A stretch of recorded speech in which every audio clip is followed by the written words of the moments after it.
Hello everybody, this is going to be my video discussion on a couple of videos that we watched. The first one being the magic washing machine, and the second one being our century's greatest justice. So first I'm going to start off with the magic washing machine. This video was basically talking about machines that are used, mostly the washing machine. Hans Rosling begins talking about how homes are so filled with machines in our area, and how we use machines to fly to places and to drive. We use machines to cook and to clean. Really, we use them to do everything, and we're lucky to do so. And then he also mentions that in other places in the world, people are still, heating up water and food on fire, and instead of a stove, and hand washing their dishes and hand washing their clothes, while we have the good fortune to have machines in our homes to do those things for us. He then talked about the amount of people below the poverty line, and then the amount of people above what he called the airline. There are 2 billion people below the poverty line that spend about $2 a day, and then he said that there are 1 billion above the airline that spend about $80 a day, and that there are about 4 billion in the line in between, and that spend about $40 a day.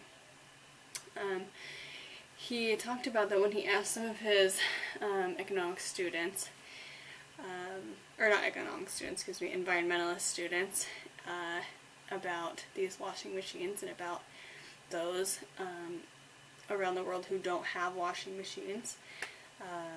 They said that not everybody in the world can have a washing machine for the purpose of keeping the world green and keeping the environment healthy, which doesn't really seem very fair, because he then asked how many people in that room owned a washing machine or had a washing machine in their home, and there wasn't one person that didn't raise their hand. He said that half of the energy is used by 1/7 of the population, which I thought was pretty crazy. He then stated that 2 things can increase energy use. The first one being population growth.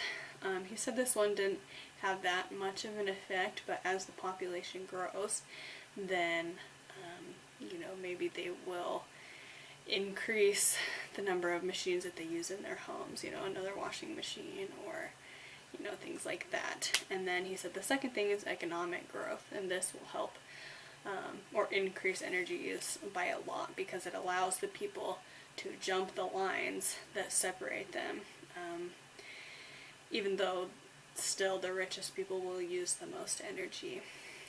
But he then mentions, makes the final statement that it's not very fair for those students who said what they did to say what they did, to say that not everyone in the world should have a washing machine, because until we're using the same amount of energy, who are those students, or who are we to say that other families around the world can't have what we have? And then finally he says that the magic of the washing machine is that it creates and provides time to read books and to learn and to spend time with your family and spend time that you like, doing things that you like to do. And so that was his final statement about the magic of the washing machine. So the second video, our century's greatest justice. This video was Cheryl Wudun who was speaking, and she talked a lot about how the central moral challenge of this century is gender inequity, and how sometimes we think that one of the best ways to fight poverty and terrorism is to educate girls and bring women into the labor force. She talked about how there was this girl, her name was Daimon Ju, and she was pulled out of school because the $13 school fee was too expensive. She went in there with a group of people, and starting to raise awareness and try to get donations, you know, and things like that. And there was a very generous man who donated, like, I think it was $10,000, and this allowed her to become successful. But she said the sad thing was that it was so rare to get such an investment in girls' education, and that is the key. She talked about how there's an issue in sex trafficking, and how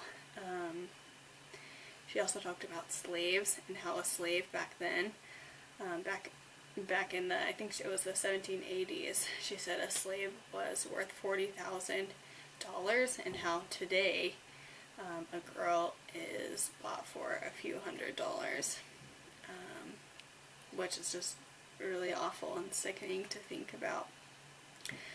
She also mentioned maternal mortality, and how a woman and a mother dies every minute and a half because of issues in childbirth. She told a story about a 13-year-old girl who was married, forced into marriage, and she gave birth to the baby and developed a fistula, and was put out into a hut for the hyenas at the end of the village, because the villagers didn't know what to do with her. They thought she was cursed, and she fought off the hyenas with a stick and had to crawl to the next village to find some missionaries, and they were able to help her, and she was able to have a surgery, and eventually became a nurse, and is able to save many lives now because of that experience. She also told a story about this young girl who her parents bought a goat, and it was just kind of like a short-term investment, but in the long run it made a lot of money for the family, and that allowed the daughter to go to school. And she graduated from college, and she said, "I'm the luckiest girl alive because of a $120 goat." So that was really emphasized in the video, was that it's important that we invest in women's education. Larry Summers, who was the chief economist of the World Bank, said the highest return in investment in the developing world is in girls' education. And I think that was just really the main point that Cheryl Wooden was trying to get across in her address. So these are really great videos to watch. I really learned a lot, and it was good. It's good that women's rights and gender equality is being brought up a lot more, and I think it's great that it's starting to be something that people are more aware of. So, thanks for listening.